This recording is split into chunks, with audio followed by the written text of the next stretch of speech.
Olá pessoal, tudo bom? Vamos para nossas dúvidas da semana. Dessa vez, essa semana de 19/12, acho que é porque está chegando o Natal. Tiveram poucas dúvidas, mas são dúvidas extremamente importantes. Então vamos lá. A primeira dúvida é em relação ao extintor tipo ABC, citado no curso, no caso o curso de CLCB e de ABCB, que pode substituir os extintores de classe A, B ou C. Aí o aluno veio com a dúvida, quantos quilos ele vai comprar o extintor de ABC? E aí, pessoal, o que eu expliquei para o aluno e vou explicar para vocês, que não é a quantidade de quilos que você vai usar para classificar, para escolher um extintor que vai ser usado em determinada situação. E sim, a capacidade extintora. Quem manda no extintor é a capacidade de extintora e não a quantidade de quilos que tem nele. Então, vamos tentar entender isso de uma vez por todas, para você não ficar perguntando quantos quilos tem que ter aquele extintor, tá? Então, vamos lá. Primeiro, dá uma olhada aqui no que diz a instrução técnica número 21, que trata de extintores de incêndio. Diz assim, ó, a capacidade extintora mínima de cada tipo de extintor portátil para que se constitua uma unidade extintora deve ser: carga de água, extintor de capacidade extintora de no mínimo 2A. O que isso significa? 2A está aqui, ó. É um extintor, aqui tem uma pessoa, uma altura média de 1,75 m. Esse extintor, com essa capacidade extintora mínima de 2A, de carga de água, vai ter que apagar um fogo com 78 elementos de madeira aqui, ó, que estão distribuídos de 45 por 45 por 600 milímetros. Então, esse extintor vai ser capaz de apagar esse fogo nessa quantidade de madeiras aqui, com essas medidas, tá? O de 4A, 120 elementos. O de 1A, 50 elementos. Então, o extintor para montar uma unidade extintora de classe A, a capacidade extintora mínima dele tem que ser 2A. Então, ele terá que apagar essa quantidade de madeira aqui, certo? Agora, se a gente estiver tratando de B, dióxido de carbono, ou de carga de pó químico, pó ABC, Então, vamos ver aqui, ó, espuma mecânica, extintor com capacidade extintora 2A, 10B. 10B, aqui, ó, 10B. Ele tem que ser capaz de apagar, Imagine um local aqui com óleo ou algum combustível líquido de 1,52 m por 1,52 m, que a altura da chama chegue a 6 metros de altura. Então, esse extintor terá essa capacidade de apagar essa quantidade de incêndio nesse local aqui, tá? O CO2, capacidade extintora 5BC, ele vai ser capaz de apagar aqui, ó, 1,7 com 1,07, altura de 4, uma chama de altura de 4 metros. Então, e o extintor de pó BC tem que ter uma capacidade extintora mínima de 20 BC. 20 BC vai apagar, imagine um pratão, de 2,16 por 2,16, com combustível líquido e que chegue à altura de 9 metros. Então, esse extintor, no mínimo 20 BC, vai conseguir apagar essa chama, olha, pessoal, de 9 até 9 metros de altura. E aí, a carga de pó ABC é um extintor com capacidade extintora de no mínimo 2A, Vai pegar essa parte aqui de 2A, e 20 BC, que também está aqui a parte de 20B. Certo? Dito isso, o que eu preciso que vocês saibam? Que essa é a capacidade extintora mínima pedida, solicitada na IT 21. Então, qualquer extintor que você for selecionar para o seu cliente vai ter que ter, no mínimo, essa capacidade extintora. 2A, 20 BC. Né? No caso aqui dos BCs e no caso daqui de extintor de água. Então, o que a gente vê? No mercado, você encontra, nesse caso, extintor de pó químico seco 20 BC de 4 quilos. Você também encontra, deixa eu mostrar aqui para vocês. Também é possível encontrar, fiz uma pesquisa rápida aqui, ó, um extintor de 6 quilos BC, né? Aqui, ó, 6 quilos BC com capacidade extintora de 20 BC. Tá vendo?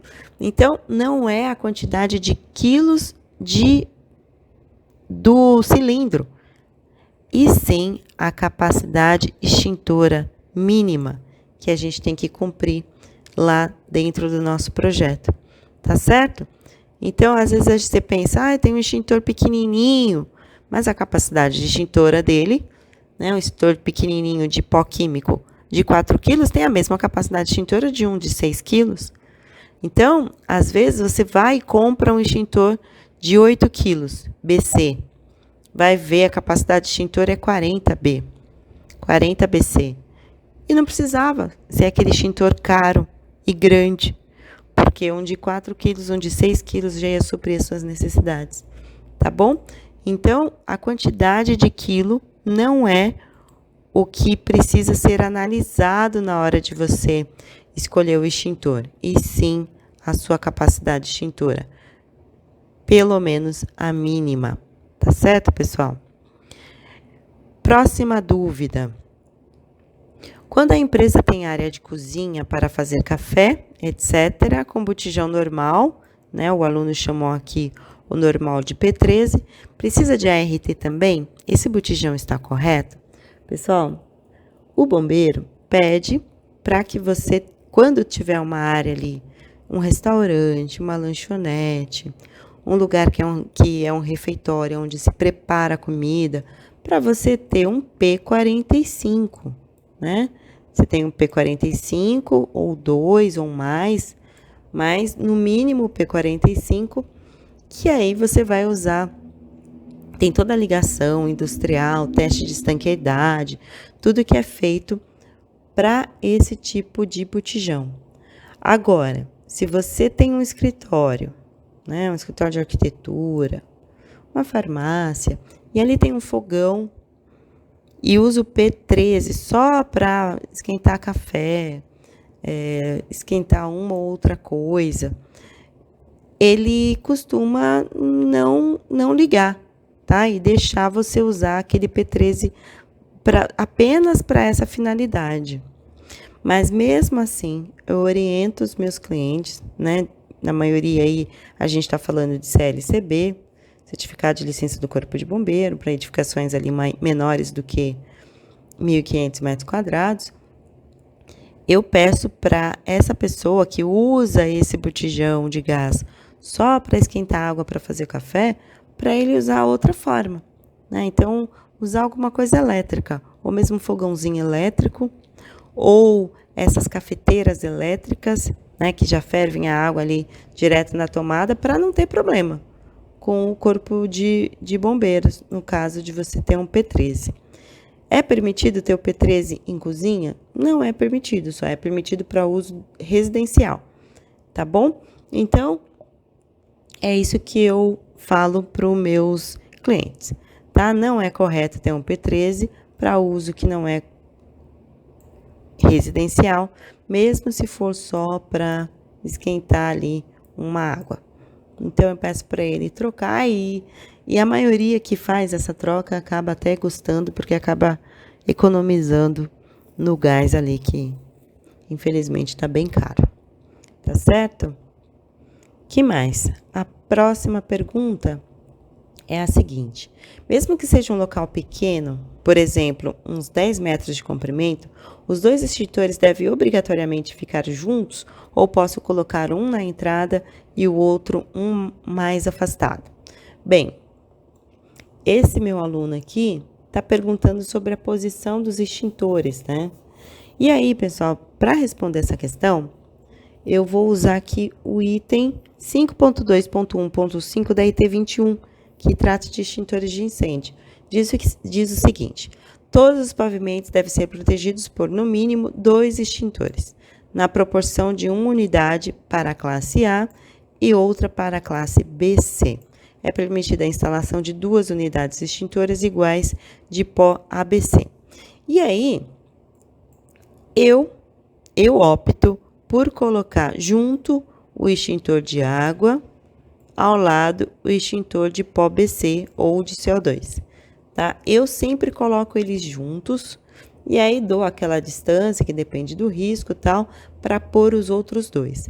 Eu vejo em muitos lugares mesmo, um extintor de água, aí 20, 25 metros um extintor de pó, aí 20, 25 metros mais um extintor de água, tá? Eu não costumo fazer desse jeito. Eu coloco os 2 juntos, o parzinho ali, que ele vai formar uma unidade que vai suprir as 3 classes, né? Então, vai ter o de água para a classe A e vai ter um de pó químico ou de CO2 para a classe BC. Se você quiser, você pode colocar o extintor de pó ABC? Sim, pode, contanto que você coloque os 2, né? Se um falhar, tem o outro aqui para fazer o cuidado da instalação nesse local. Certo, pessoal? Então, essas foram as 3 perguntas enviadas lá para eu responder. E aproveito para falar para vocês da promoção de Natal que começou agora. E aí, na compra do curso de AVCB ou o curso de dimensionamento de hidrantes, você vai levar de presente o curso de CLCB. Então, aproveitem essa promoção que vai até o dia 31/12. Para participar, basta pedir o link aqui no meu WhatsApp, tá certo? Muito obrigada e até a próxima dúvida.